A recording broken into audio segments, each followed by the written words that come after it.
When Margaret Chen walked into Precision Point Shooting Club that Tuesday morning, nobody expected the quiet woman with the worn leather gun case to become the most talked about shooter in the county's history. Within 6 hours, she would silence a room full of cocky competitors with a single shot that defied everything they thought they knew about marksmanship. But first, she had to endure being the outsider that everyone loved to underestimate. Preparing and narrating this type of story took us long efforts and hard work. So if you are enjoying this story, please consider subscribing to our channel. The automatic glass doors of Precision Point Shooting Club slid open with a soft whisper, revealing a world that Margaret had only heard about in stories. Chrome fixtures gleamed under LED lighting, and the walls displayed championship trophies alongside photographs of grinning winners holding oversized checks. The smell of gun oil and cleaning solvents mixed with the faint aroma of expensive cologne from the members, who treated this place like their personal country. Margaret adjusted her grip on the battered leather case that had belonged to her father, then her grandfather before him.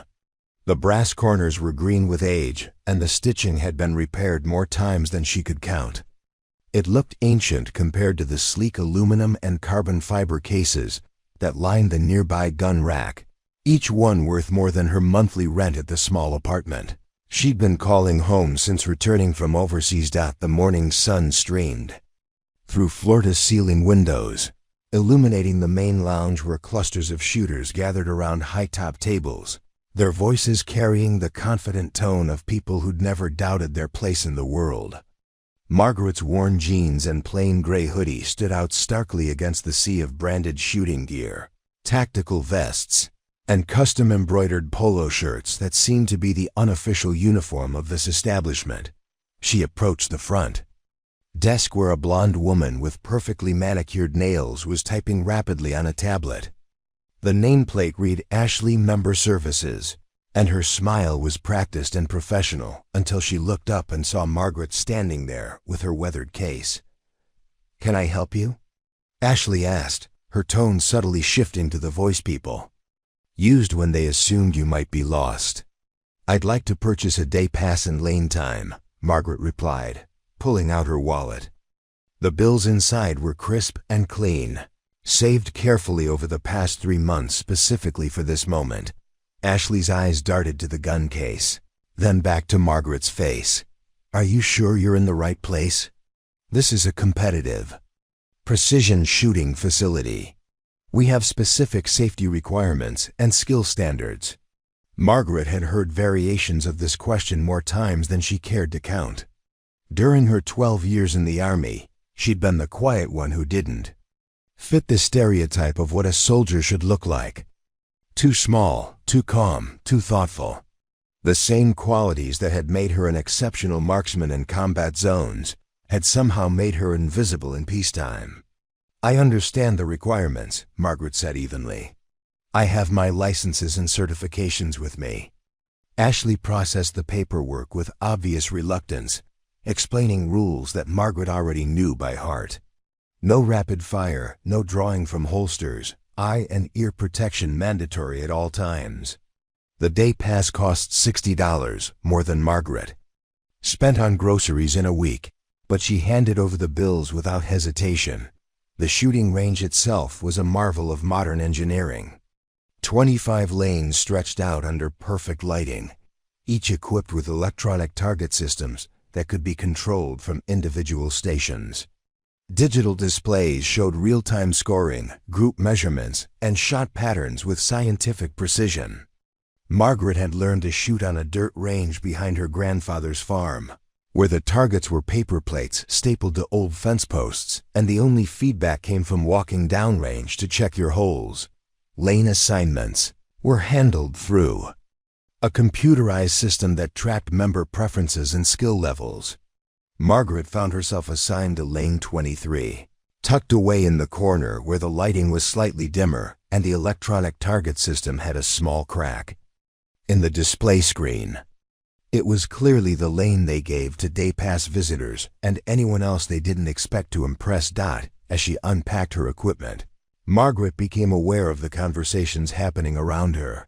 The shooters here weren't just hobbyists. They were serious competitors who spoke in the technical language of ballistics, wind coefficients, and equipment specifications. Their rifles were works of art, custom-built precision instruments that cost more than most people's cars. "Check out the new Night Force scope I picked up," she heard someone say from the lane beside her. "Variable magnification, zero stop, and the glass clarity is incredible. Cost me $4,000, but it's worth every penny." Margaret opened her case to reveal a rifle that would have looked more at home in a museum than a modern shooting range. The Remington 700 had been her grandfather's hunting rifle, passed down through 3 generations of careful maintenance and unwavering reliability. The wooden stock bore the scars of decades of use, and the scope was a simple fixed-power model that her father had mounted in the 1980s. "Holy shit," came a voice from behind her. "Is that thing even legal to shoot here?"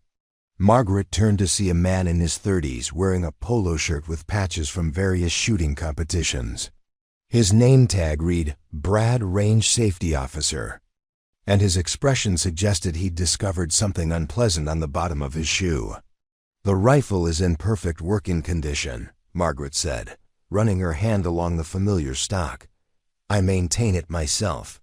Brad leaned closer, studying the rifle with the fascination of someone examining a relic. "When was this thing made? The 70s? 1974, Margaret replied. "My grandfather bought it new." A small crowd had begun to gather, drawn by the novelty of seeing equipment that predated the internet era. Margaret heard fragments of whispered conversations. "Probably can't even hit the broadside of a barn. And someone's grandmother must have gotten lost on the way to the antique shop." "You know," Brad said with the tone of someone trying to be helpful, "we have rental equipment if you'd prefer something more current. Our precision rifles are all equipped with the latest technology." Margaret had faced this same assumption countless times during her military service. The idea that newer automatically meant better, that technology could substitute for skill and experience. She'd watched fellow soldiers struggle with the latest gear while she consistently outperformed them with equipment that others considered obsolete. "I'm comfortable with what I have," she said, beginning to arrange her shooting mat on the concrete floor. The mat itself was another source of amusement for the gathering crowd. While other shooters used expensive tactical mats with built-in padding and measurement guides, Margaret's mat was a simple piece of canvas that she'd carried through 2 combat deployments. It was stained with desert sand and had a small tear near one corner, but it had been her foundation for hundreds of successful shots in conditions far more challenging than this climate-controlled range. "Are you sure you wouldn't be more comfortable at the beginner's range downtown?" asked a woman whose custom rifle probably cost more than Margaret's entire yearly income. "They have classes for people just starting out." Margaret finished setting up her shooting position, her movements deliberate and practiced. She'd learned long ago that the best response to assumptions was simply to prove them wrong through action. But first, she needed to understand the culture of this place, the unspoken rules that governed how respect was earned and maintained. The morning's first official activity was a precision challenge that ran from 9 to 11. Shooters could register for different categories based on experience level, with prizes awarded for the tightest groupings at various distances. Margaret watched as participants signed up, noting the confidence in their voices and the easy familiarity they shared with the range staff. "First time here?" asked a man setting up in the lane next to her. He was older than most of the other shooters, maybe in his 50s, with graying hair and calloused hands that suggested real experience. His rifle was expensive but not flashy, and his manner was more curious than condescending.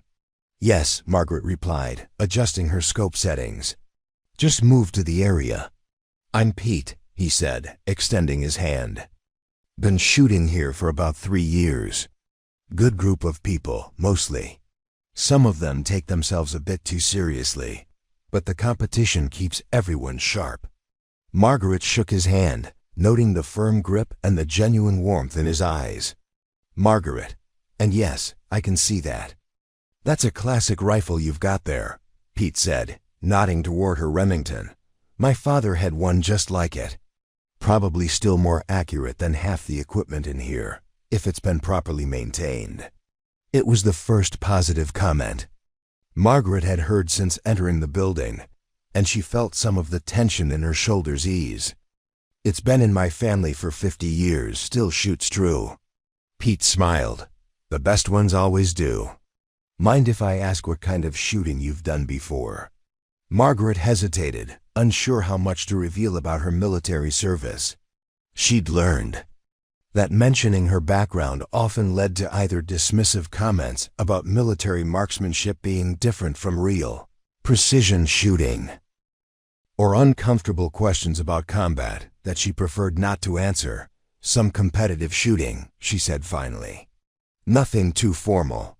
The registration desk for the morning's competition was managed by Ashley, who looked surprised to see Margaret approaching. Are you sure you want to enter? She asked. This is a precision match. The targets are small and the distances are challenging. Margaret paid the $20 entry fee and signed her name on the roster.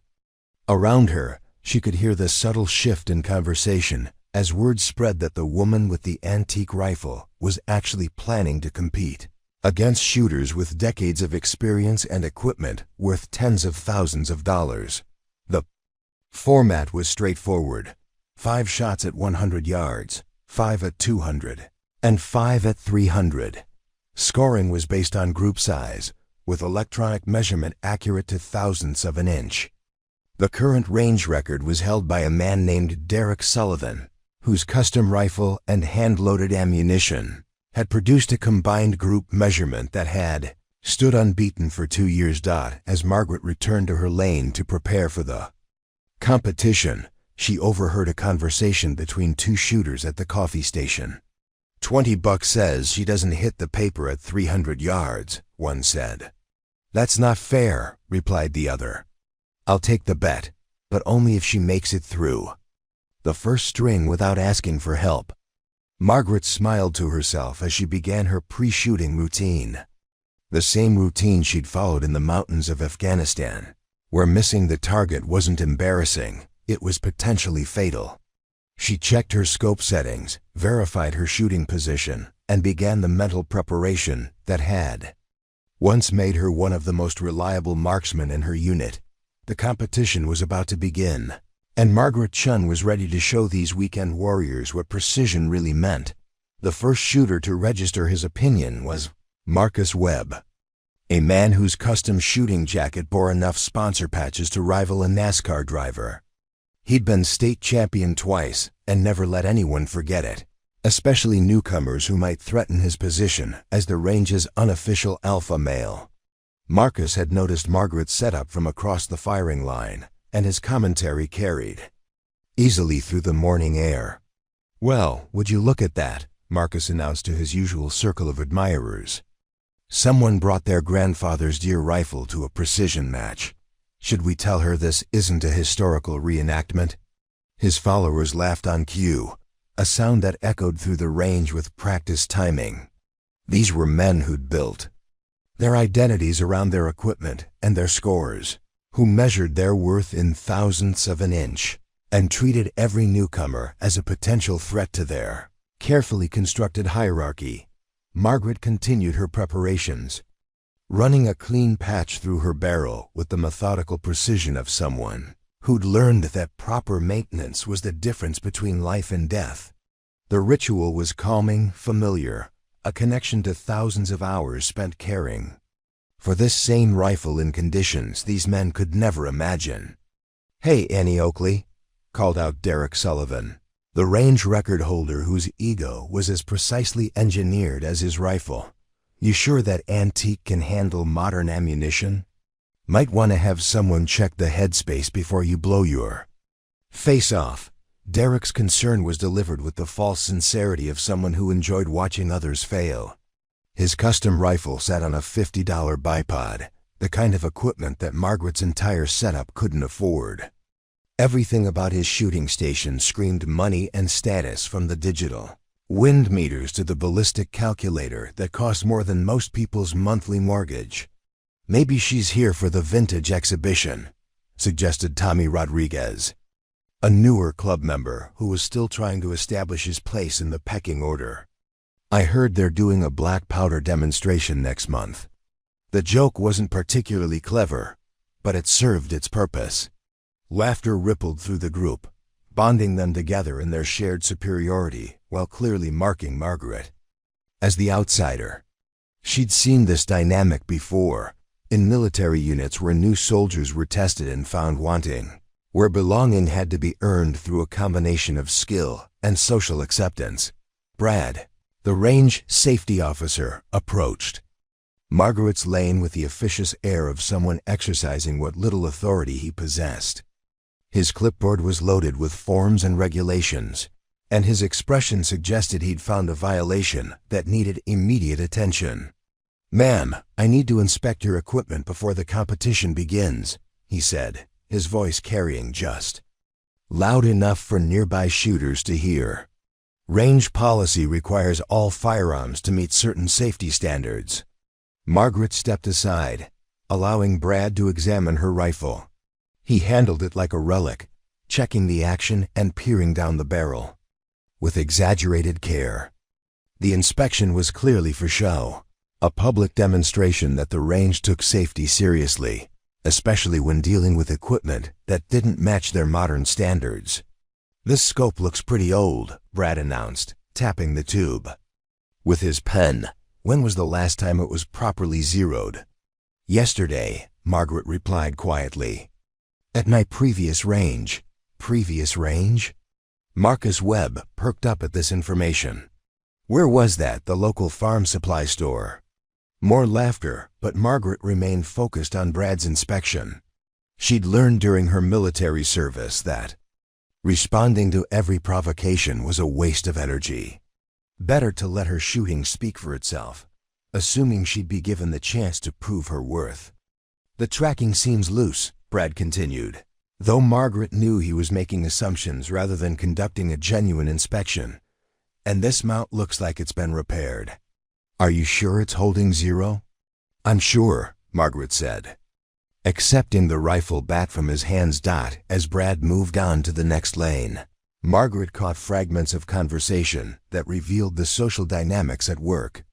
The shooters were divided into unofficial groups based on skill level, equipment quality, and length of membership.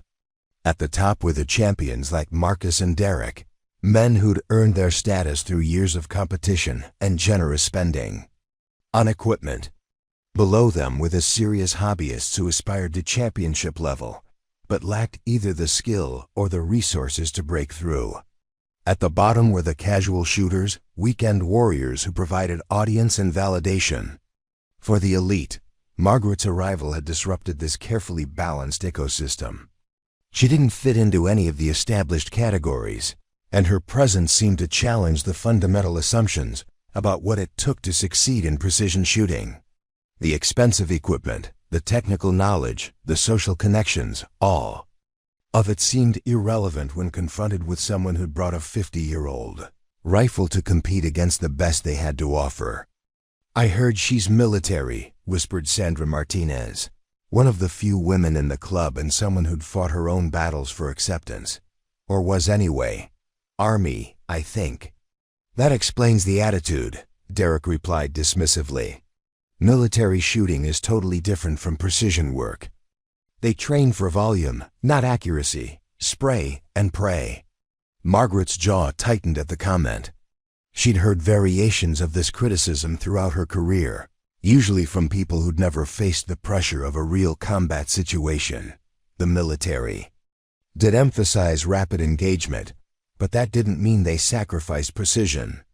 In fact, the opposite was true when every shot mattered. When missing meant fellow soldiers might die, precision became everything. "Besides," Marcus added, "military marksmanship is all about iron sights and basic equipment. None of the technical sophistication we use here." It's like comparing a hammer to a precision instrument. The conversation continued around her, but Margaret focused on her pre-competition routine. She checked her data book, a worn notebook that contained range cards, wind readings, and ballistic calculations accumulated over years of shooting. Unlike the digital devices used by other competitors, her book was handwritten, filled with observations and corrections that had been earned through experience rather than downloaded from the internet. Pete, the older shooter who'd been kind to her earlier, approached during a lull in the commentary. "Don't let them get to you," he said quietly. "Half of these guys couldn't hit water if they fell out of a boat, but they make up for it with expensive equipment and loud opinions." Margaret appreciated his support, but she'd already made peace with the situation. The mockery was predictable, even expected. What mattered was the competition itself, the opportunity to prove that skill and experience could overcome equipment advantages and social prejudices. "Attention shooters," came the announcement over the range intercom. "The precision match will begin in 10 minutes. Please ensure your equipment is ready and your shooting positions are prepared." The range fell into a more serious mood as competitors made their final preparations. Rifles were loaded, positions were adjusted, and the casual conversation gave way to focused concentration. Margaret took her place on the firing line, her vintage rifle feeling comfortable and familiar in her hands. To her left, Derek Sullivan was making last-minute adjustments to his scope, consulting a ballistic calculator that had cost more than Margaret's monthly rent. To her right, Marcus Webb was checking his chronograph readings, ensuring his hand-loaded ammunition was performing to specifications. All around her, men and women were engaging in the complex rituals of precision shooting, their movements precise and rehearsed. Margaret's preparation was simpler, but no less thorough. She verified her scope settings, checked her shooting position, and began the mental process that had served her well in far more challenging conditions. The range felt safe and controlled compared to the places where she'd learned to shoot, where the stakes were life and death rather than bragging rights and plastic trophies. "First relay, prepare for the 100-yard stage," announced the range officer. "You'll have 15 minutes to fire 5 shots for record. Scoring will be based on group size, measured center to center." Margaret chambered her first round and settled into her shooting position. Around her, she could hear the whispered comments and predictions of the spectators who'd gathered to watch the competition. Most of them were club members who'd finished their own shooting and were now serving as unofficial judges and critics. "5. Buck says she flinches on the first shot," someone whispered. "I'll take that bet," replied another voice. "But only if she actually hits the target." Margaret smiled to herself as she began her breathing routine. These weekend warriors had no idea what they were about to witness. They'd spent the morning judging her equipment, her background, and her right to be here. Now they were about to learn that sometimes the quiet ones were the most dangerous. The command came sharp and clear. "Commence firing." Margaret's finger found the trigger, and 50 years of family tradition prepared to speak. The first shot cracked through the morning air with the authority of a weapon that had been speaking this language for half a century. Margaret's Remington 700 settled back into her shoulder with familiar recoil, the sound echoing off the range's concrete walls like thunder in a canyon. Through her scope, she could see the bullet hole appear in the exact center of the target, a perfect punctuation mark that silenced the whispered commentary around her. Derek Sullivan fired his second shot before Margaret had even ejected her. Spent brass. His semi-automatic platform allowed for rapid follow-up shots, and he was already settling into his rhythm while Margaret was still analyzing wind conditions for her next engagement. The difference in their approaches was immediately apparent to anyone watching. Derek's method was about speed and volume, while Margaret's was about deliberate precision. "Time is a factor here, lady," called out Marcus Webb from his position 3 lanes over. "This isn't a meditation session." Margaret ignored the comment. focusing instead on the subtle wind shift she'd noticed in the range flags. Her grandfather had taught her to read these signs when she was 12 years old, standing in a wheat field behind his farmhouse where patience was the difference between meat on the table and an empty pot. The lessons had served her well in Afghanistan, where rushing a shot could mean missing a target that might not present itself again. Her second shot followed the first with mathematical precision, enlarging the hole in the target center by mere thousandths of an inch. The electronic scoring system registered the hit with a soft beep, but Margaret was already preparing for her third shot, her movements as rhythmic and inevitable as a heartbeat. Around her, the other competitors were displaying their own interpretations of precision shooting. Derek's rapid-fire approach had produced a respectable group, though Margaret could see through her spotting scope that his shots were beginning to spread as his adrenaline built. Marcus was taking more time between shots, but his movements were hurried, driven by the pressure of maintaining his reputation in front of the crowd. "Jesus Christ," Pete muttered from the lane beside her, lowering his own rifle to watch Margaret's performance. "Where did you learn to shoot like that?" Margaret's third shot joined the growing hole in her target's center, the grouping so tight that individual bullet holes were becoming indistinguishable. She'd learned this level of precision in places where missing meant more than losing the competition. It meant losing friends, losing missions, losing the quiet satisfaction of a job done right when everything else was going wrong. "Ma'am," Brad, the range safety officer, approached her position, his clipboard in hand and confusion written across his face. "I need to check something about your shooting." Margaret lowered her rifle, though she kept her position on the firing line. "Is there a problem?" "Your rate of fire is significantly slower than the other competitors," Brad explained, consulting his stopwatch. "The match is scored partially on time efficiency. You're taking almost twice as long between shots." The comment drew attention from nearby shooters who'd been tracking Margaret's performance with growing unease. Her accuracy was undeniable, but her methodical approach violated the unspoken rules of modern precision shooting, where speed and precision were supposed to work in harmony. "There's no minimum rate of fire in the rules," Margaret replied calmly. "Just a maximum time limit for the string." "Well, technically no," Brad admitted, "but the scoring system weights time efficiency as part of the overall performance metric. Slower shooting gets penalized even if the accuracy is perfect." Margaret felt a familiar frustration building in her chest. She'd encountered this same logic in military training, where bureaucratic metrics often mattered more than actual performance.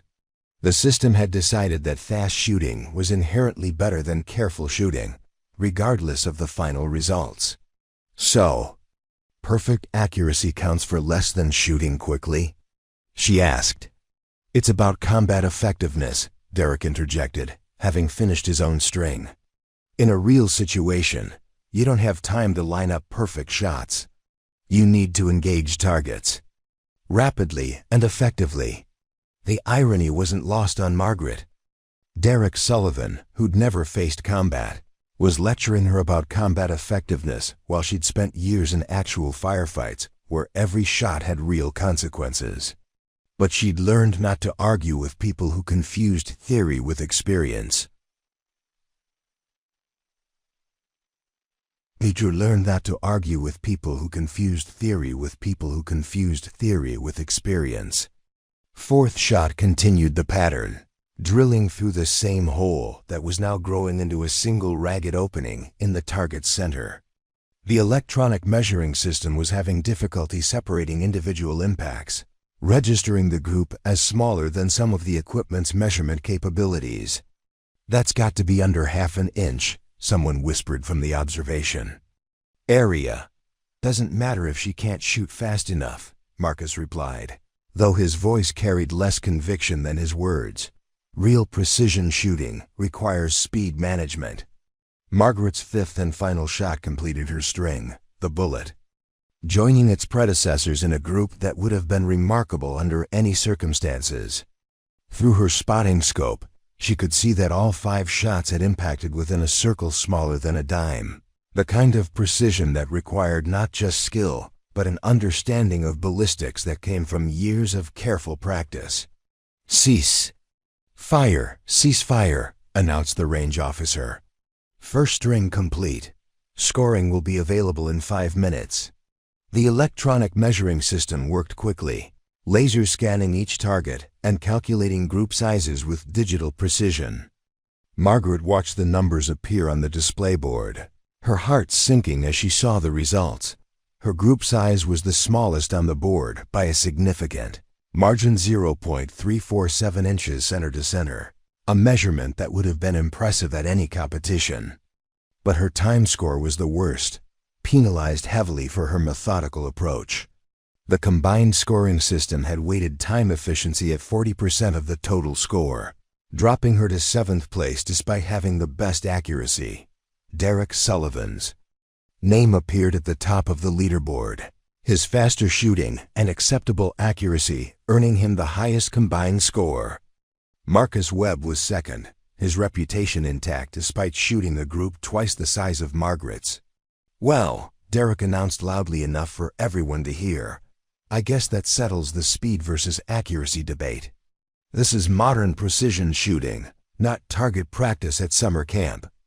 Margaret secured her rifle and began preparing for the 200-yard stage, her face showing no emotion despite the frustration building inside her.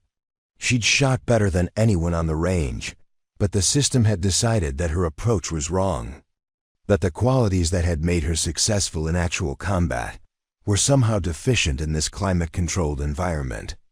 "Don't let it get to you," Pete said quietly as she adjusted her scope for the longer distance. "Anyone with eyes can see you're out shooting everyone here." Margaret nodded her thanks, but her mind was already working on the larger problem. The scoring system wasn't just unfair, it was dangerous. By rewarding speed over precision, the range was teaching shooters to prioritize the wrong things, to value appearance over substance. She had 2 more stages to prove her point, and she intended to make the most of them. The 200-yard stage began. With Margaret settling into her familiar rhythm, her rifle tracking smoothly to the more distant target. The increased distance revealed flaws in other shooters' techniques that had been hidden at shorter range, but Margaret's methodical approach remained unchanged. She'd been shooting at 200 yards since she was 16, when her father had finally trusted her with ammunition expensive enough to matter. Derek Sullivan's rapid-fire approach began showing strain at the longer distance. His first shot impacted high and right, forcing him to make quick corrections that sent his second shot low and left. The pattern continued through his string, creating a group that spread across nearly 2 inches of target area. His time remained excellent, but the accuracy that had carried him at 100 yards was deteriorating under the pressure of maintaining his pace. Margaret's shots fell into a group that could have been covered by a quarter, each bullet finding its mark with the inevitability of mathematics. She'd learned to shoot at distance in conditions where wind mattered, where temperature affected ballistics, where every variable had to be calculated and compensated for. The controlled environment of the indoor range eliminated most of these challenges, leaving her to focus purely on the fundamentals of trigger control and sight alignment. "She's making this look easy," Pete observed to another shooter, his voice carrying a mixture of admiration and disbelief. "Easy doesn't win competitions," Marcus replied, though his own group was showing signs of the stress that came with trying to maintain both speed and accuracy. "This is precision shooting, not a demonstration of patience." The scoring system once again penalized Margaret's deliberate approach, her superior accuracy offset by time penalties that seemed arbitrary and counterproductive. Despite shooting the tightest group of the day, she found herself dropping to 9th place overall, her combined score dragged down by metrics that valued speed over substance. "That's unfortunate," Brad, the range safety officer, commented as he reviewed the scores. "You're clearly a skilled shooter, but the format might not be the best fit for your style." The word style carried implications that Margaret recognized immediately. She'd heard similar comments throughout her military career, suggestions that her approach was somehow outdated or inappropriate for modern requirements. The message was clear. She could continue participating, but she shouldn't expect to be competitive against shooters who understood the real priorities of precision shooting. As the competitors prepared for the final 300-yard stage, Margaret overheard a conversation between Derek and Marcus that crystallized her growing understanding of the situation. "Maybe we should suggest she try the beginner's league," Derek said, adjusting his scope for the longer distance. "She's obviously skilled, but she doesn't understand competitive shooting. This isn't about pure accuracy, it's about performance under pressure.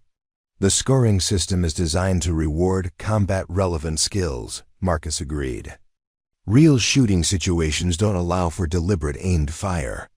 You need to be able to engage targets quickly and effectively." Margaret continued her preparation, but her mind was processing the implications of what she'd heard.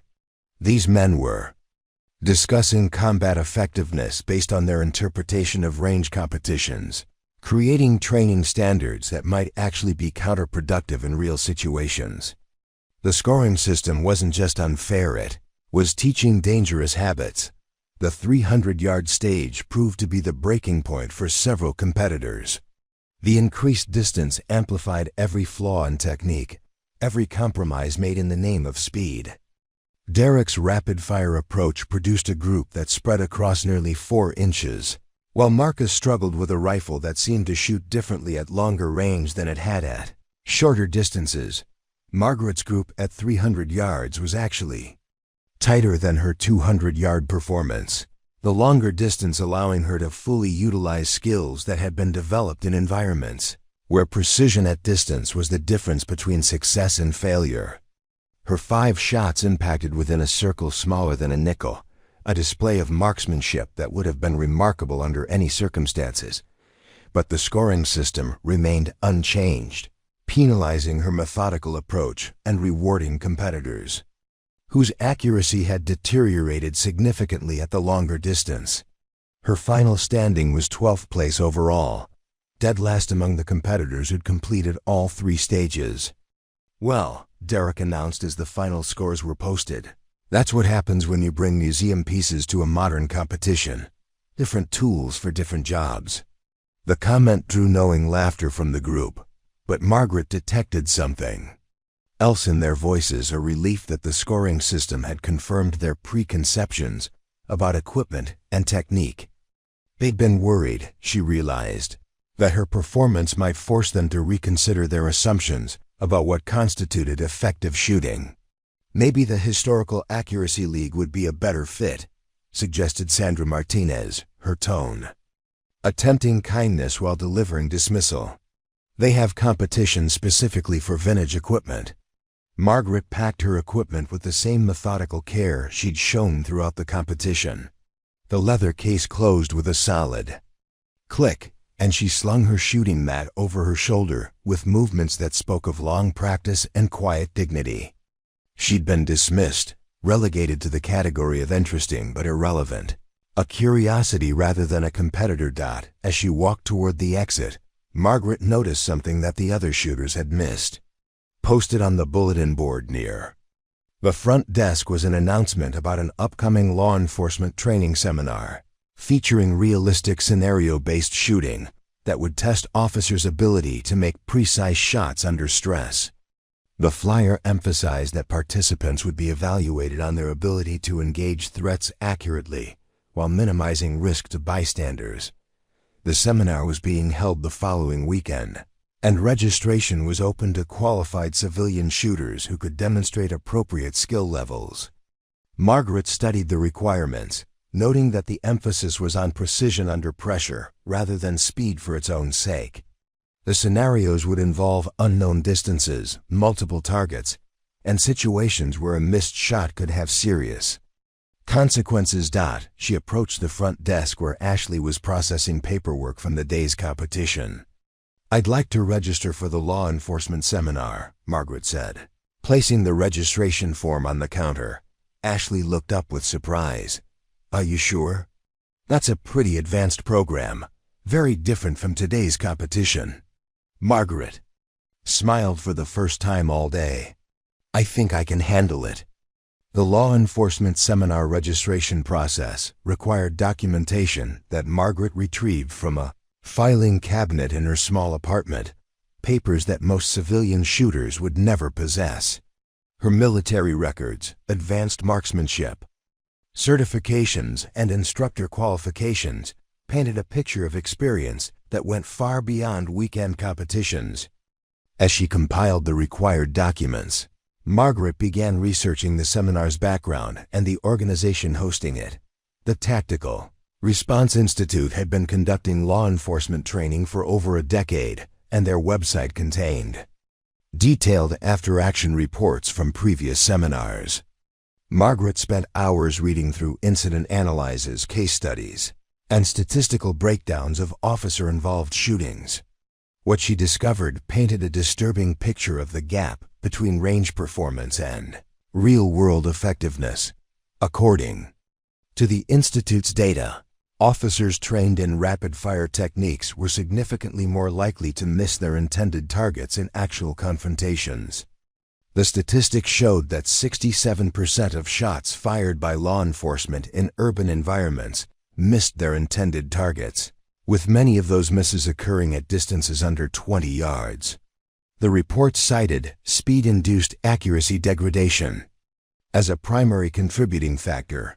Margaret cross-referenced these findings with her own observations from the morning's competition.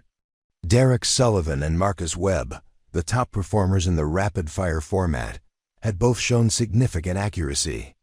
Problems at longer distances. Their groups had opened up dramatically as they tried to maintain their pace, suggesting that their training methods were actually counterproductive under stress. The Institute's reports contained detailed case studies that reinforced Margaret's growing concerns. In Cleveland, an officer had fired 11 shots at a suspect holding a hostage, missing the target completely while endangering bystanders. The investigation revealed that the officer had been trained in rapid engagement techniques that prioritize speed over precision. In Phoenix, a similar incident had resulted in the death of an innocent civilian when an officer's hurried shots missed their intended target.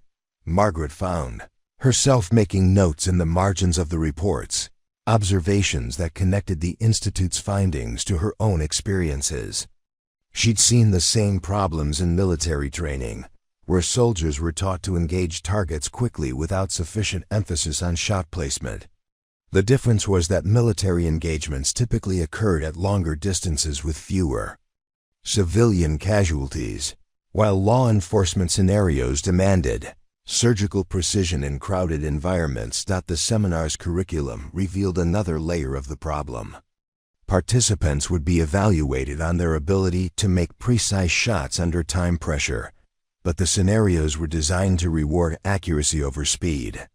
Targets would be positioned near innocent bystanders, represented by cardboard cutouts. That would result in automatic failure if struck. The emphasis was on making the right shot rather than the fast shot. Margaret realized that the weekend competition had been preparing shooters for exactly the wrong kind of scenarios.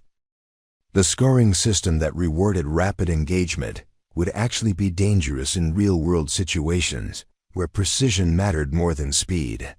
She began documenting this disconnect, creating a detailed analysis of how competitive scoring systems might be contributing to real-world shooting failures. Her research led her to academic studies on marksmanship training and combat effectiveness. A paper published by the Army Research Institute concluded that deliberate practice at precision shooting produced better combat outcomes than rapid-fire training protocols. The study had tracked soldiers through deployment cycles, comparing the effectiveness of different training approaches in actual combat situations. The findings were clear. Soldiers trained in deliberate, precision-focused methods were more likely to hit their intended targets and less likely to expend excessive ammunition.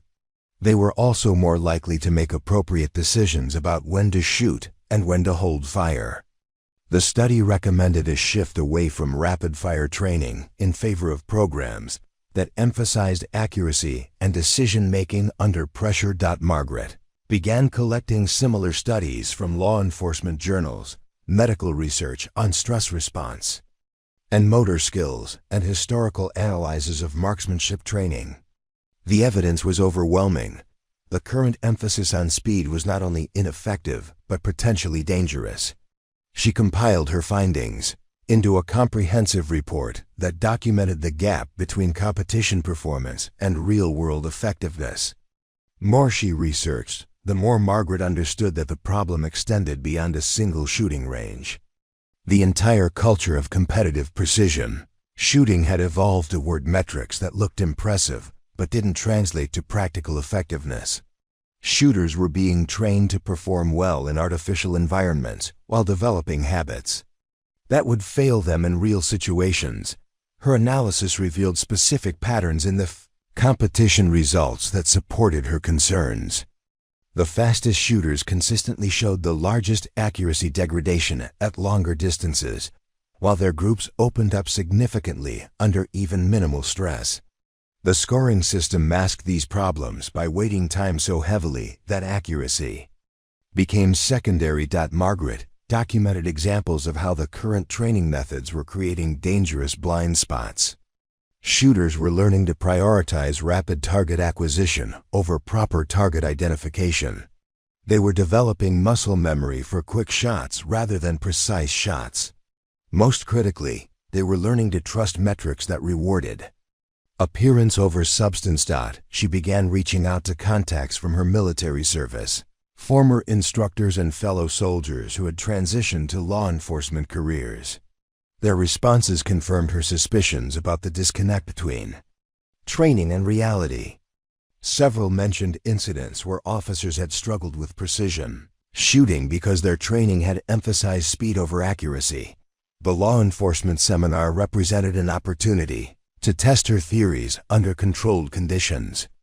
Margaret realized that the scenarios would reveal the same problems she'd identified in her research, that rapid-fire training created shooters who looked impressive on paper, but struggled when precision mattered most. Her preparation for the seminar became more than just practice.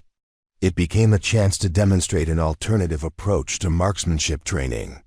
Margaret spent hours refining her techniques, not to shoot faster but to shoot better under pressure. She practiced scenarios that required precise shot placement, decision-making under stress, and the ability to transition between different types of targets.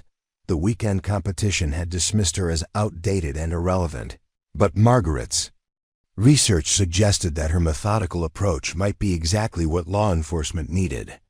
The seminar would provide the perfect opportunity to prove that sometimes the old ways were better than the new ones. Margaret's preparation for the law enforcement seminar intensified over the following days, but her research had uncovered something that troubled her more than scoring systems or training methods. The Tactical Response Institute's instructor roster included Captain James Morrison, a 20-year veteran of the state police who had been involved in 3 controversial officer-involved shootings. His personnel file, available through public records requests, painted a picture of an officer whose rapid-fire training had contributed to civilian casualties. The first incident occurred during a bank robbery in 2018, where Captain Morrison had fired 16 shots at a suspect who was holding a hostage. 7 of those shots had missed their intended target, with 2 bullets striking the hostage in non-fatal but serious wounds. The investigation had cleared Morrison of wrongdoing, concluding that his response was reasonable under the circumstances. But the incident report noted concerns about shot placement and target discrimination. Margaret discovered that Morrison had subsequently become an advocate for rapid engagement training, arguing that officers needed to be able to respond quickly to threats without hesitation. His philosophy had influenced training programs across the state, with many departments adopting scoring systems similar to those used at Precision Point Shooting Club. The emphasis on speed had become institutionalized, codified in training manuals and departmental policies. The second incident had occurred just 6 months later, during a domestic violence call where Morrison had mistakenly shot a family dog that he'd confused for a weapon in low-light conditions. The rapid-fire protocols had trained him to engage targets quickly, but hadn't developed his ability to properly identify threats under stress. The family had sued the department, settling out of court for an undisclosed amount. Margaret's investigation revealed that Morrison's training philosophy was being challenged by a growing number of law enforcement professionals who had seen similar problems in their own departments. Detective Margaret Chen of the Metropolitan Police Department had been tracking shooting incidents for 3 years, documenting a pattern of accuracy problems among officers trained in rapid engagement techniques. "The data is clear," Detective Chen had written in a report that Margaret found through a Freedom of Information Act request. Officers trained in speed-focused protocols are 2.3 times more likely to miss their intended targets in actual confrontations. This isn't just a training problem, it's a public safety crisis. Margaret reached out to Detective Chen, explaining her research and her concerns about the current training methods. Their phone conversation revealed a law enforcement professional who was fighting the same battles that Margaret had encountered in military circles, the resistance to change from instructors who had built their careers on flawed assumptions. "I've been trying to get the department to reconsider our training protocols for months," Detective Chen explained. "But Captain Morrison has significant influence with the brass. He's convinced them that rapid response is the key to officer safety." Margaret shared her competition experience and her analysis of the scoring systems, explaining how the emphasis on speed was actually creating dangerous habits. Detective Chen listened with growing interest, recognizing parallels to problems she'd observed in her own department. "Would you be willing to present your findings to our training committee?" Detective Chen asked. "We're reviewing our protocols next month, and your perspective might be exactly what we need." Margaret agreed, but her research had uncovered another layer of the problem. The training committee that Detective Chen mentioned was chaired by Captain Morrison himself, the same officer whose shooting incidents had highlighted the flaws in rapid engagement training. The system was designed to resist change, with the people responsible for the problems also responsible for the solutions. Her preparation for the law enforcement seminar took on new urgency as Margaret realized that the event would be more than just a training exercise. It would be a test of competing philosophies, with Captain Morrison's rapid engagement approach facing a challenge from the precision-focused methods that Margaret represented. Preparing and narrating this type of story took us long efforts and hard work. So if you are enjoying the story, please consider subscribing to our channel. The seminar's scenario descriptions revealed the complexity of the challenge ahead. Participants would face situations that required split-second decisions about when to shoot and when to hold fire. Targets would be positioned among civilians, with point deductions for any shots that endangered innocent bystanders. The scenarios were designed to test judgment as much as marksmanship, rewarding shooters who could make precise shots under pressure. Margaret spent hours practicing these scenarios in her mind, visualizing the decision-making process that would be required. She'd faced similar situations in combat, where the consequences of a missed shot could be catastrophic.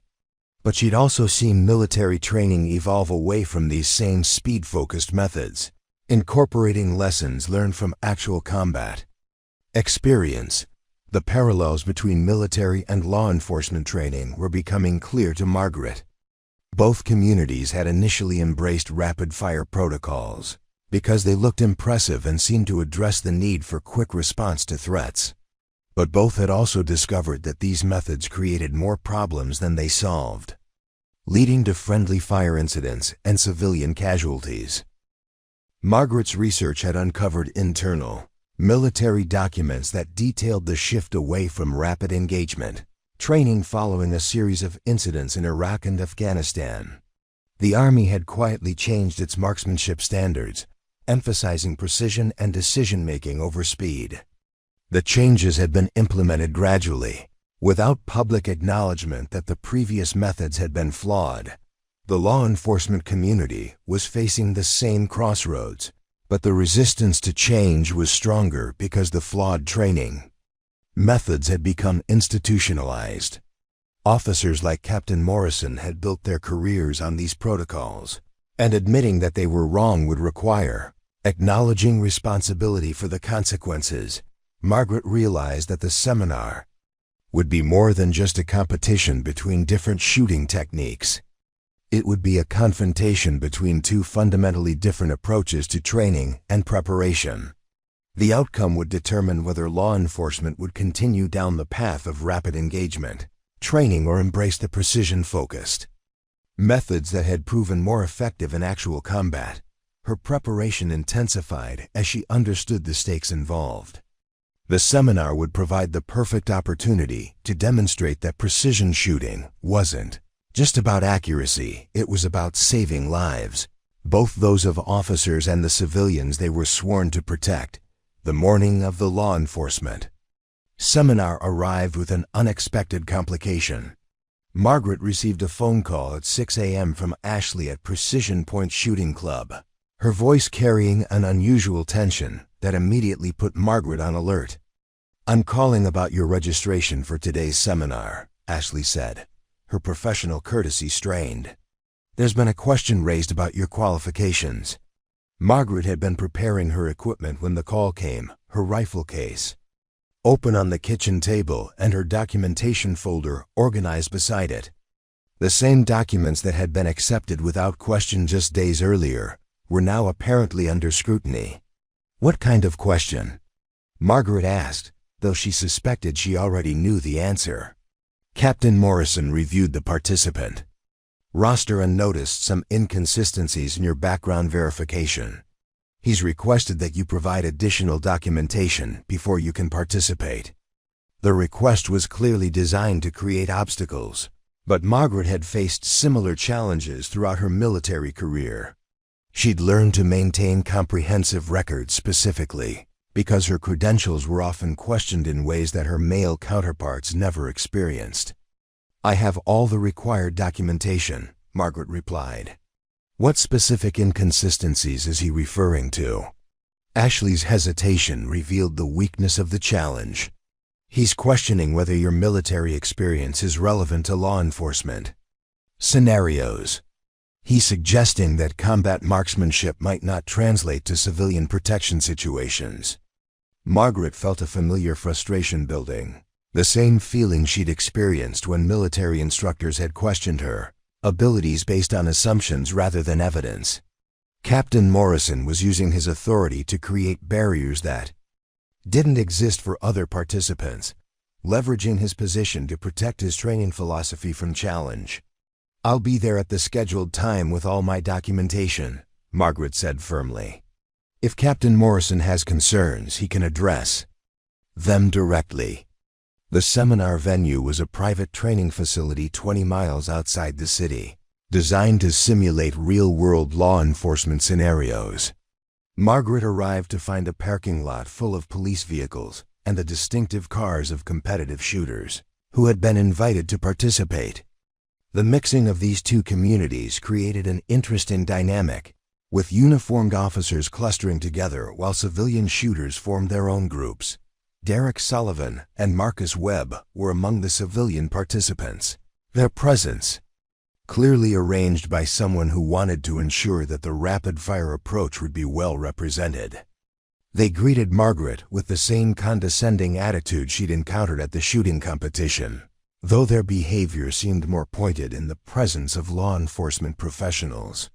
"Look who decided to show up," Derek commented, loudly enough for nearby officers to hear.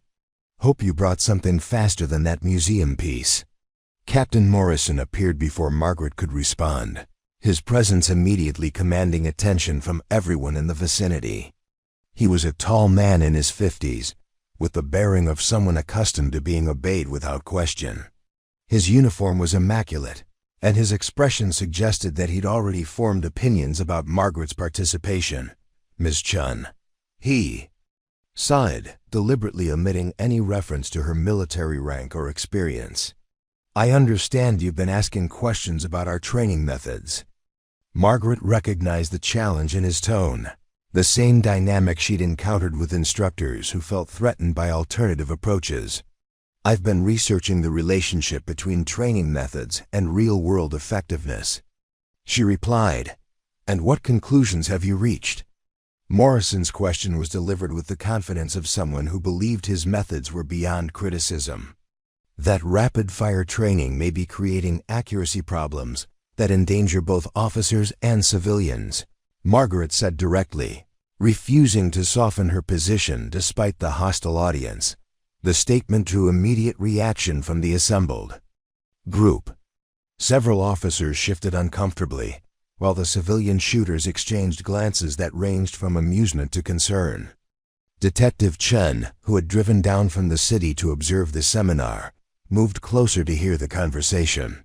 "That's an interesting theory," Morrison replied, his tone making it clear that he considered it misguided. "But it ignores the reality of law enforcement situations. Officers need to be able to respond quickly to threats. Hesitation kills."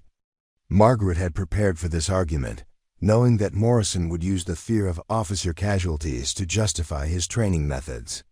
"Accuracy also saves lives," she responded. "Both officer lives and civilian lives." The confrontation was interrupted by the arrival of the seminar's official observer, Chief Patricia Williams from the State Police Academy. Her presence added a layer of authority that changed the dynamic immediately, with Morrison shifting to a more professional tone while maintaining his position. "Chief Williams," Morrison said, extending his hand. "We were just discussing the day's scenarios with one of our civilian participants." Chief Williams studied Margaret with the calculating gaze of someone who had seen many training innovations come and go. "Miss Chen, I understand you have concerns about current training methods. I have research that suggests rapid-fire training may be counterproductive in situations requiring precision," Margaret replied, meeting the chief's gaze directly. "Research is one thing," Morrison interjected. "Performance under pressure is another. Today's scenarios will test both speed and accuracy in realistic law enforcement situations." Chief Williams nodded thoughtfully. "Then we'll let the results speak for themselves, Miss Chen. I'm interested in seeing how your approach performs compared to our current standards." The statement carried implications that Margaret understood immediately. The seminar had become more than a training exercise. It was now a test of competing philosophies, with official observers who would influence future training policies based on the results. Detective Chen approached Margaret during the equipment check, her voice low enough to avoid being overheard by Morrison's supporters. "I've been tracking the incidents we discussed," she said. "The pattern is even clearer when you look at the data from multiple departments." Margaret nodded, appreciating the support but understanding that Detective Chen was taking a risk by publicly aligning with a challenge to established training methods. The law enforcement community was hierarchical, and questioning a captain's methods could have career consequences. "Whatever happens today," Detective Chen continued, "know that some of us recognize the problems with the current system. Change is needed, even if it makes people uncomfortable." The first scenario was about to begin, and Margaret realized that the stakes had escalated beyond her initial expectations. The results would influence not just her own credibility, but the future of law enforcement training across the state. The first scenario began routinely enough: a simulated bank robbery with hostages positioned behind plexiglass barriers and armed suspects using the standard training targets. Margaret watched the initial participants work through the exercise, noting how their rapid-fire training translated to the more complex environment. Derek Sullivan went first, his expensive equipment gleaming as he engaged multiple targets with the same speed-focused approach that had won him the weekend competition. His performance was textbook: rapid engagement, quick target acquisition, multiple shots per target, and completion well within the time parameters. The electronic scoring system registered hits on all intended targets, though Margaret noticed through her spotting scope that several shots had impacted dangerously close to the hostage barriers. Derek's groupings were loose, spread across zones. That would have been lethal in some areas but merely wounding in others. Marcus Webb followed with similar results, his rapid-fire technique producing acceptable scores within the time limits. Both men received positive feedback from Captain Morrison, who used their performances as examples of proper tactical response. The message was clear. Speed and volume of fire were the keys to success in law enforcement scenarios. Margaret's turn came third, and she approached the scenario with the same methodical preparation she'd used throughout her military career. The setup was more complex than the weekend competition, with multiple decision points that required split-second judgment calls. Some targets were clearly threats, others were ambiguous, and several were positioned to test participants' ability.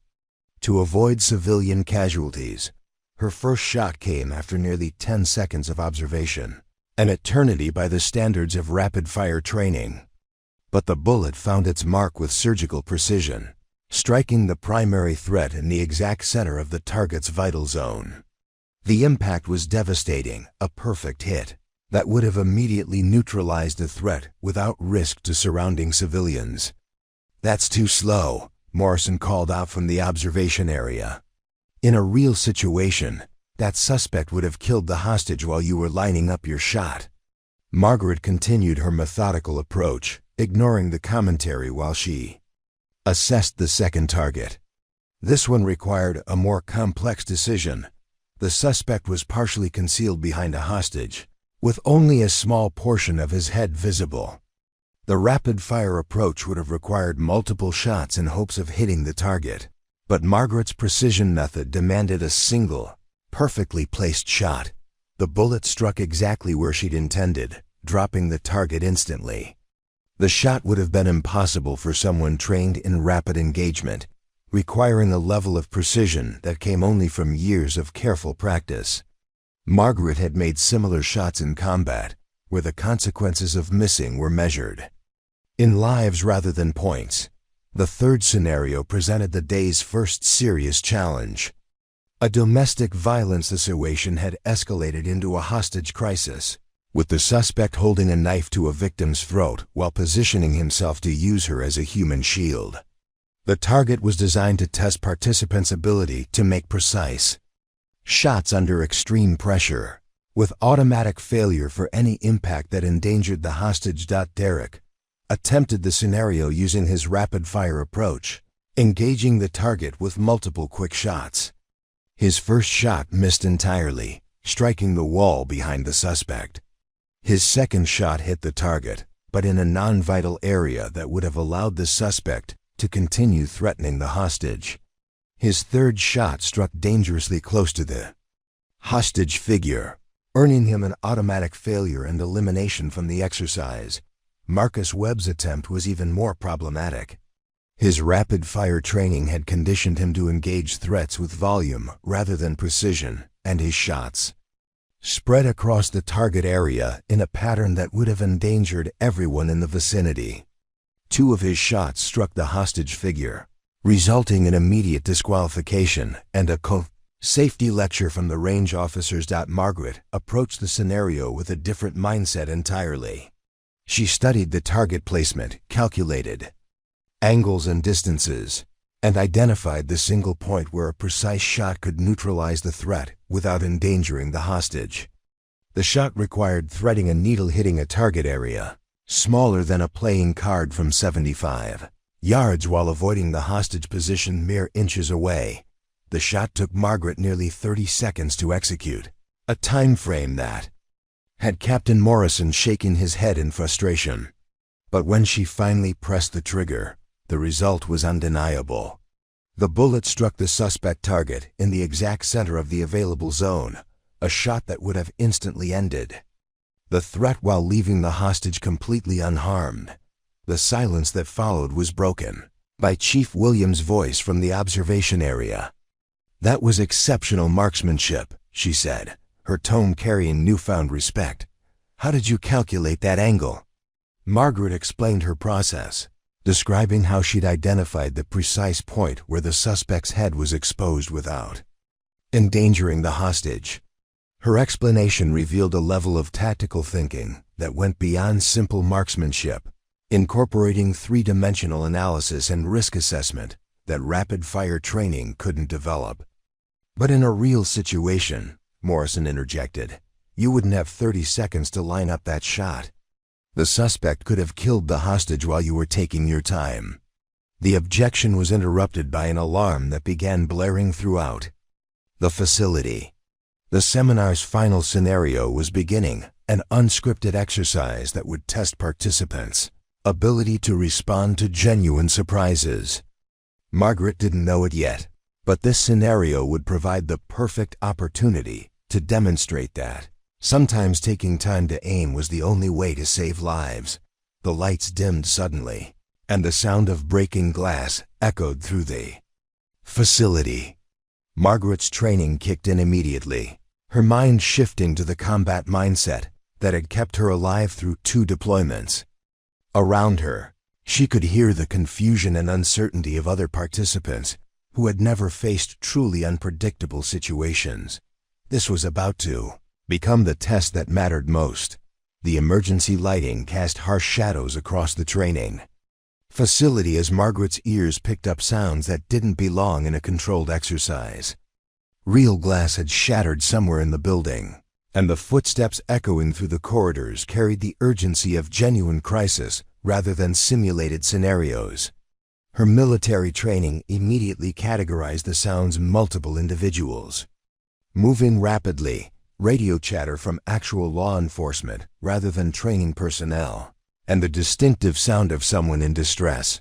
Chief Williams' voice cut through the confusion over the facility's intercom system. All participants remain in your current positions. This is not a drill. We have an active situation developing in the administrative wing. Margaret's position near the observation windows provided her with a clear view of the parking lot, where she could see additional police vehicles arriving with emergency lights activated. The timing seemed impossibly coincidental, a real emergency occurring during a law enforcement training seminar. But Margaret's experience had taught her that coincidences often revealed deeper patterns. Through the reinforced glass, she observed a man in civilian clothes moving erratically near the facility's main entrance. He was carrying what appeared to be a rifle, though the distance and lighting made positive identification difficult. His behavior suggested someone under extreme stress, possibly under the influence of substances, making his actions unpredictable and dangerous. Jesus Christ, Derek Sullivan whispered from his position beside her, his earlier confidence replaced by genuine fear. Is that guy armed? Margaret continued her observation, noting details that her combat experience had taught her to prioritize. The subject's weapon handling was erratic, suggesting either inexperience or impairment. His positioning near the entrance created a potential threat to anyone attempting to leave the building, but also provided limited cover against precision. Fire from elevated positions. Captain Morrison's voice crackled over the radio system as he coordinated with the responding officers. Units in position, we have visual on the subject. Appears to be armed with a long gun. Behavior erratic. No clear shot from current positions. Margaret realized that the arriving officers were facing the same tactical challenge that had been highlighted in her research. The subject was positioned in a way that made rapid engagement dangerous, with multiple civilian vehicles and the glass-fronted building providing potential ricochets and collateral damage. The situation demanded precision rather than speed, surgical accuracy rather than volume of fire. The man's erratic movement brought him closer to the building's entrance, where Margaret could see through the glass that several facility staff members were trapped in the lobby area. The emergency lockdown had sealed the main exits, leaving them exposed to the threat outside while unable to reach safety. We need to take this guy down, Marcus Webb said, his voice tight with adrenaline. Where are the responding officers? Margaret could see the tactical problem that was developing. The responding officers were positioned behind their vehicles at the edge of the parking lot, approximately 150 yards from the subject. Their standard patrol rifles were adequate for the distance, but their rapid-fire training had prepared them for close-quarters engagements. Rather than precision shots at extended range, the subject's movement became more agitated, and Margaret could see him raising his weapon toward the building's entrance. The trapped staff members were clearly visible through the glass, their faces reflecting the terror of people who understood they were about to become victims of violence. "I can't get a clear shot," came the radio transmission from one of the responding officers. "Too much risk of hitting the building with civilians inside." Margaret's mind shifted into the tactical analysis mode that had served her through countless combat situations. The subject was approximately 160 yards from her position, positioned at an angle that would allow a shot from the facility's second-floor window. The distance was within her capabilities, but the shot would require threading between civilian vehicles and accounting for the building's structural elements. Her rifle case was still in the observation area, and Margaret moved toward it with the purposeful stride of someone who had made a decision. The vintage Remington 700 felt familiar in her hands as she loaded a single cartridge, the same deliberate motion she'd practiced thousands of times. "What are you doing?" Morrison demanded, his voice carrying the authority of someone accustomed to controlling situations. "Taking the shot that needs to be taken," Margaret replied, moving toward the window that provided the clearest angle to the subject's position. The tactical situation was complex enough that rapid-fire training would have been not just ineffective, but dangerous. The subject's proximity to civilian vehicles and the building's glass facade meant that any missed shots could create additional casualties. The scenario demanded exactly the kind of precision that Margaret had been developing. For decades, Chief Williams appeared beside her, having apparently reached the same tactical conclusion. "Can you make that shot?" Margaret studied the angle, calculating windage and elevation, while accounting for the building's structure and the civilian vehicles that created potential obstacles. The shot would require hitting a target smaller than a dinner plate at 160 yards, threading between multiple potential hazards while dealing with the stress of knowing that failure meant civilian casualties.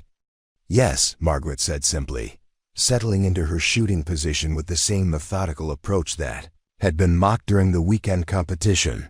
The subject raised his weapon toward the trapped civilians, and Margaret's finger found the trigger. This was the moment that would define everything. The impossible shot that would prove precision mattered more than speed. The world condensed to a single moment of perfect clarity as Margaret's breathing synchronized with her heartbeat. Through her scope, she could see the subject's finger moving toward his trigger, the civilians pressed against the glass lobby entrance, and the narrow window of opportunity that existed between saving lives and watching them end.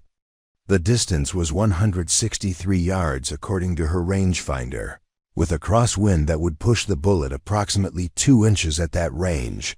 Margaret's vintage Remington settled into the shooting position with the familiarity of an old friend.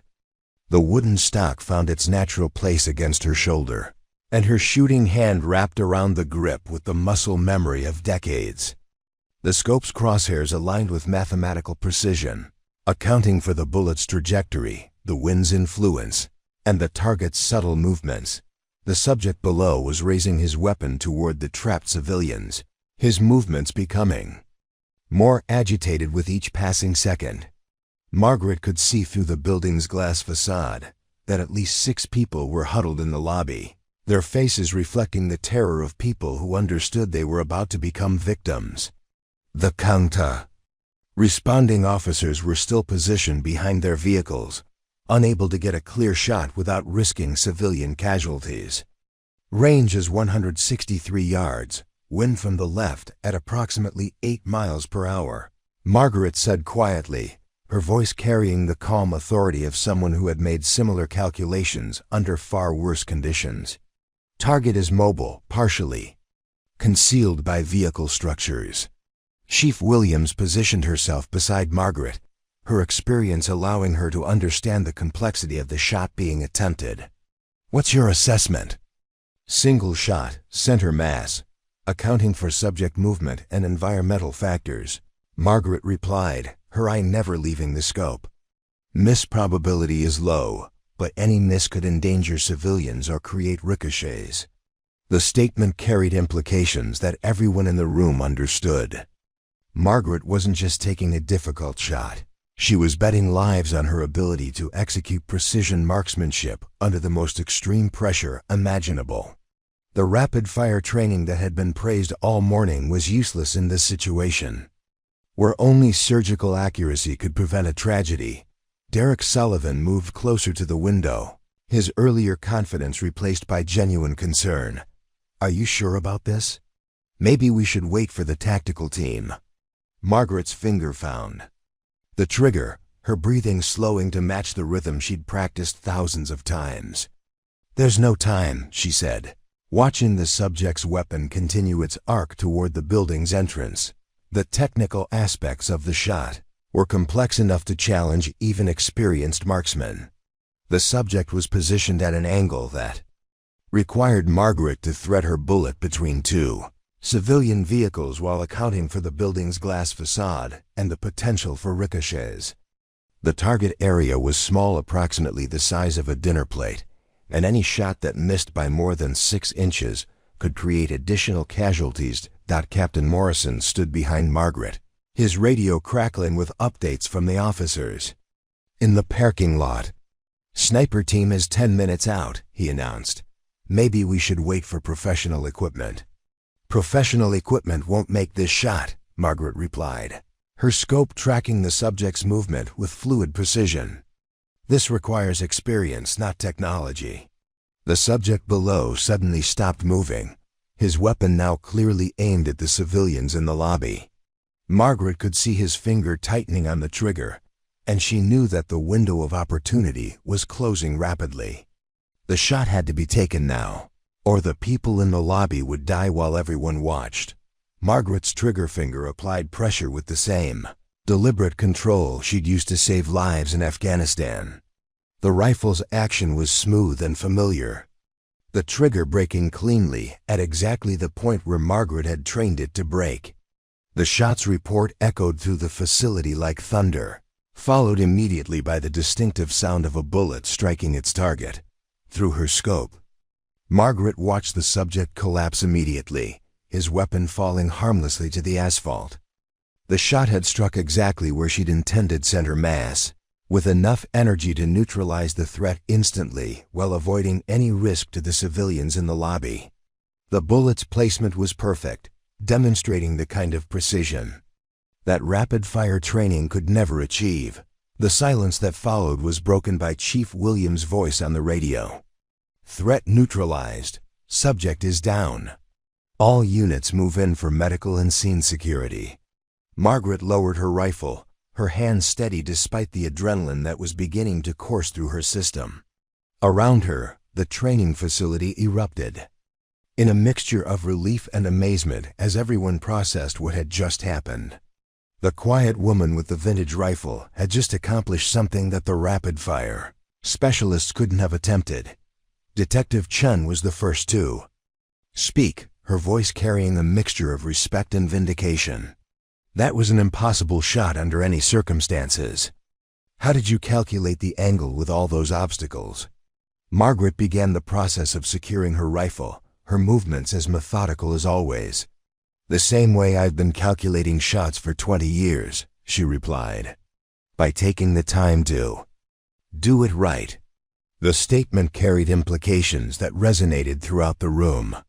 Margaret's precision-focused approach, the same method that had been mocked during the weekend competition, had just saved multiple lives in a situation where rapid-fire training would have been worse than useless. Captain Morrison approached Margaret with an expression that mixed respect with uncomfortable recognition. "Miss Chen, I owe you an apology. That shot required exactly the kind of precision that our current training methods don't develop." Margaret accepted the acknowledgement with grace, but her mind was already processing the larger implications of what had just happened. The emergency had provided the perfect demonstration of why precision mattered more than speed, why careful training produced better results than rapid-fire protocols. "The data supports precision-focused training," Margaret said, beginning to pack her equipment. "Speed is useful, but accuracy saves lives." Chief Williams requested a detailed debrief, and Margaret found herself explaining her training methods to a room full of law enforcement professionals who were suddenly paying very close attention. The same techniques that had been dismissed as outdated were now being recognized as essential skills that could mean the difference between success and tragedy. The afternoon's remaining scenarios were canceled, replaced by an impromptu seminar on precision marksmanship that drew participants from throughout the facility. Margaret found herself teaching the same principles that had been mocked just hours earlier, demonstrating how careful preparation and methodical execution could produce results that rapid-fire training could never achieve. Derek Sullivan approached her during a break, his earlier arrogance replaced by genuine curiosity. "I've been thinking about what you said about precision versus speed. Would you be willing to work with me on developing those skills?" Margaret smiled, recognizing the beginning of the change she'd been hoping to inspire. "Precision isn't about shooting slowly," she explained. "It's about shooting right. Sometimes that means taking time, and sometimes it means knowing when speed is appropriate." The transformation was immediate and profound. By the end of the day, Margaret had gone from being dismissed as outdated to being recognized as someone who understood fundamental principles that the competitive shooting community had forgotten.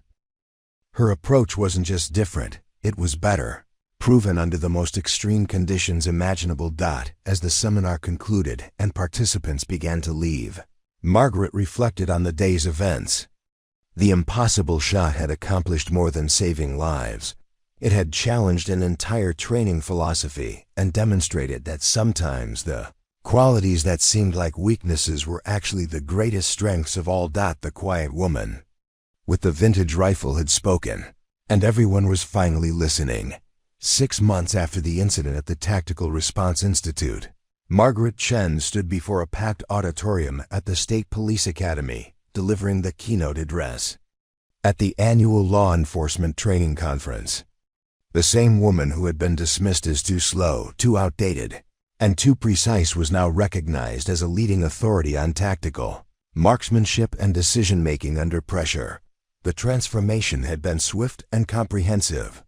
Within weeks of the seminar, departments across 3 states had begun revising their training protocols, replacing rapid-fire scoring systems with precision-based assessments that emphasized accuracy over speed. The change hadn't been driven by administrative mandate, but by the undeniable evidence that Margaret's approach produced better results when lives were at stake. Chief Williams, who had been promoted to Director of State Police Training, introduced Margaret to the audience with words that would have been unimaginable just months earlier. "The officer who saved 6 lives with a single shot has revolutionized how we think about marksmanship training. Her methods have reduced officer-involved shooting incidents by 34% in departments that have adopted her protocols." Margaret's presentation included footage from the Tactical Response Institute, showing the dramatic difference between rapid-fire approaches and precision-focused methods. The audience watched in silence as she demonstrated how proper training could prevent the kinds of tragedies that had become too common in law enforcement. Derek Sullivan sat in the front row, his notebook filled with observations that would have been foreign to him 6 months earlier. He'd become one of Margaret's most dedicated students, transforming from a speed-obsessed competitor into an instructor who taught precision marksmanship at 3 different shooting ranges. His conversion had been complete, driven by the recognition that his previous methods had been not just ineffective but dangerous. "I spent years training people to shoot fast," Derek said during the question-and-answer session. "But Margaret showed me that shooting right was more important than shooting quickly." My students now perform better in competitions, and more importantly, they make better decisions under pressure. The Precision Point Shooting Club had undergone its own transformation. With Ashley at the front desk now proudly displaying certificates from Margaret's training programs. The club's new mission statement emphasized precision, judgment, and responsibility over the speed-focused metrics that had previously defined success. Marcus Webb had taken a different path, leaving competitive shooting entirely to become a safety instructor at a police academy. His experience with Margaret's methods had convinced him that the competitive shooting community had been teaching dangerous habits, and he dedicated himself to preventing others from making the same mistakes. Margaret didn't just change how we shoot, Marcus explained to a group of new recruits. She changed how we think about shooting. Every bullet has consequences, and precision training teaches us to consider those consequences before we pull the trigger. Captain Morrison's response had been the most dramatic of all.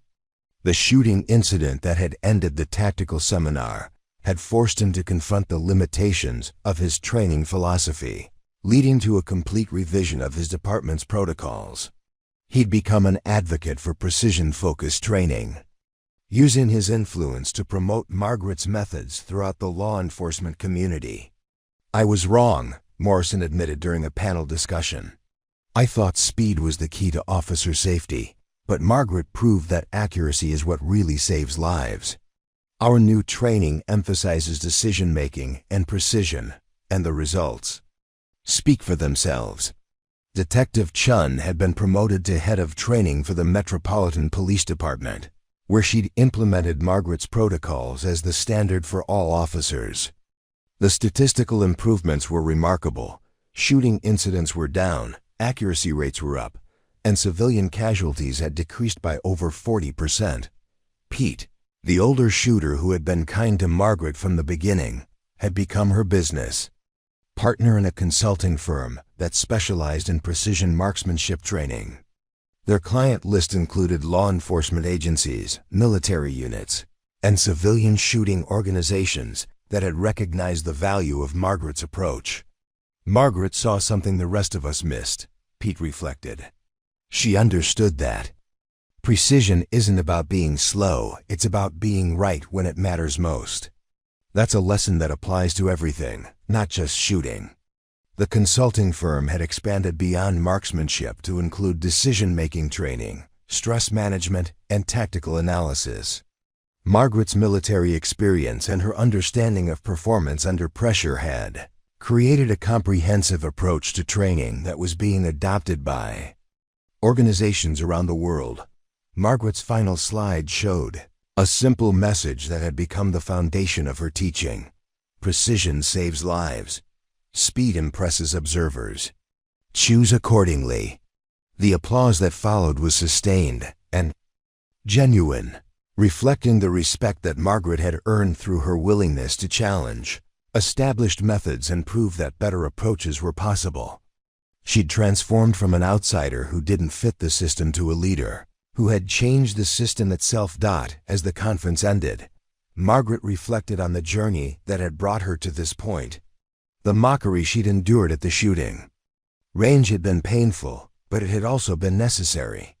Without the contrast between her methods and the established approach, the superiority of precision-focused training might never have been recognized. The quiet woman with the vintage rifle had found her voice, and that voice had changed everything. She'd proven that sometimes the person everyone overlooks is exactly the person everyone needs, and that the courage to be different in a world that demands conformity might be the bravest thing of all. If Margaret's story of transformation and vindication inspired you, make sure to hit that subscribe button and join our community of everyday heroes who prove that being different isn't a weakness, it's a strength. Share this story with someone who needs to hear that their unique approach might be exactly what the world is waiting for. What's your story of overcoming doubt and proving the critics wrong? Drop it in the comments below, and don't forget to ring that notification bell for more incredible stories of ordinary people doing extraordinary things.